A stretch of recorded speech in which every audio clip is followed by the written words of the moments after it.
O novo capítulo da franquia chegou e o hype está enorme entre os fãs. Esse é um ótimo momento para olhar para trás e perceber como o Resident Evil virou um clássico, não só pelos sustos ou pelos zumbis, mas também por decisões de desenvolvimento extremamente curiosas. Ao longo dos anos, a série passou por mudanças radicais, versões canceladas, apostas arriscadas e até reinvenções completas de gênero. E hoje eu separei 5 curiosidades que mostrarão como a história da franquia é quase tão caótica quanto um laboratório da Umbrella. Então, se você gosta de Resident Evil, já deixa o like, compartilha com aquele amigo que gosta do Leon e comenta aqui qual é o seu jogo favorito da franquia.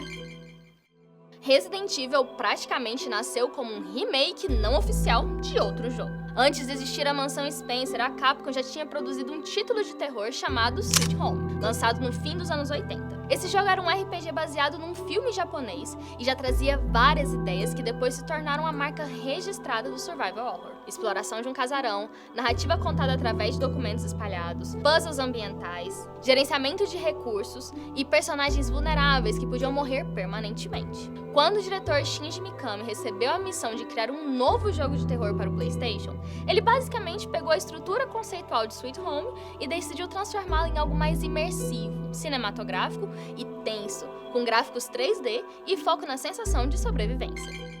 A segunda curiosidade é que o primeiro Resident Evil quase foi um jogo em primeira pessoa, algo que muita gente acha que só apareceu décadas depois. Durante os protótipos iniciais do desenvolvimento do Resident Evil, a equipe testou diferentes abordagens de câmera, incluindo em visão em primeira pessoa e um estilo mais direto de combate. A ideia parecia moderna, mais dinâmica, mas havia um problema. Quanto mais ação o jogo tinha, menos assustador ele ficava. A solução foi justamente a limitação. As câmeras fixas permitiam esconder inimigos fora do enquadramento, criar ângulos desconfortáveis e aumentar a tensão só pelo que o jogador não conseguia ver. A movimentação propositalmente mais dura também ajudava a transmitir vulnerabilidade. Esse conjunto de decisões, que na época eram vistas como arriscadas, acabou criando a identidade visual do survival horror clássico. Curiosamente, muitos anos depois, a franquia voltaria à primeira pessoa com o Resident Evil 7, mas dessa vez já entendendo perfeitamente como usar essa perspectiva para gerar medo.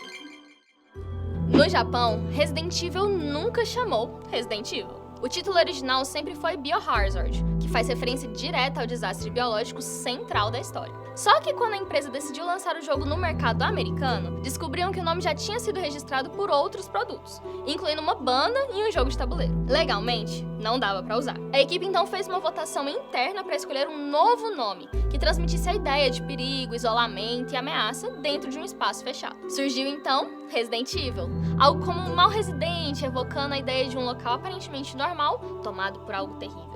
O curioso é que a mudança, feita por necessidade jurídica, acabou criando um dos nomes mais reconhecíveis da história dos videogames, enquanto o Biohazard permaneceu sendo usado oficialmente no Japão até hoje. A quarta curiosidade é quase uma lenda dentro da indústria. O Resident Evil 4 passou por um dos desenvolvimentos mais turbulentos já vistos. Antes da versão final existir, a Capcom criou várias versões completamente diferentes do jogo. Uma delas tinha elementos sobrenaturais, com alucinações e espíritos. Outra era ambientada num castelo gótico cheio de bonecos vivos e atmosfera de terror psicológico. E houve ainda uma versão extremamente estilizada, com combate rápido, protagonista super ágil e foco total em ação cinematográfica. Essa última ficou tão distante do survival horror tradicional que acabou sendo descartada como Resident Evil, mas não foi jogada fora. O projeto evoluiu, ganhou identidade própria e acabou se transformando no primeiro Devil May Cry. Ou seja, uma tentativa fracassada de Resident Evil literalmente deu origem a outra franquia gigante da Capcom. Depois de todos esses testes, a empresa finalmente encontrou a fórmula que virou o Resident Evil 4, que conhecemos e que redefiniu os jogos de ação em terceira pessoa por anos. A nossa última curiosidade do dia é que Resident Evil conseguiu salvar o próprio gênero 2 vezes. A primeira foi em 1996, quando praticamente estabeleceu as bases do survival horror moderno. Mas décadas depois, a franquia começou a receber críticas cada vez mais fortes por abandonar o terror em favor da ação exagerada, especialmente após Resident Evil 6, que dividiu muito os fãs. Muita gente acreditava que o espírito original tinha se perdido de vez. Foi então que a Capcom tomou uma decisão radical: mudar completamente a perspectiva, reduzir a escala, apostar em ambiente fechado e voltar ao medo mais íntimo. O resultado foi o Resident Evil 7, que trouxe novamente a sensação de vulnerabilidade, exploração cuidadosa, inventário limitado e terror psicológico mais próximo das raízes. O sucesso foi enorme, tanto de crítica quanto de vendas, e provou que a franquia ainda conseguia se reinventar mesmo depois de mais de 2 décadas.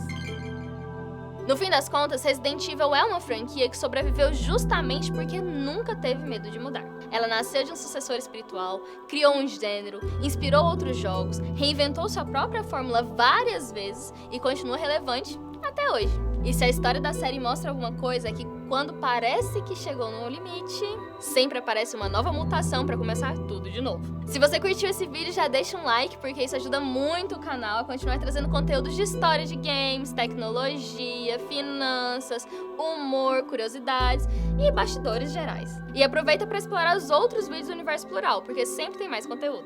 Por hoje é só, e eu te vejo no próximo Level Up.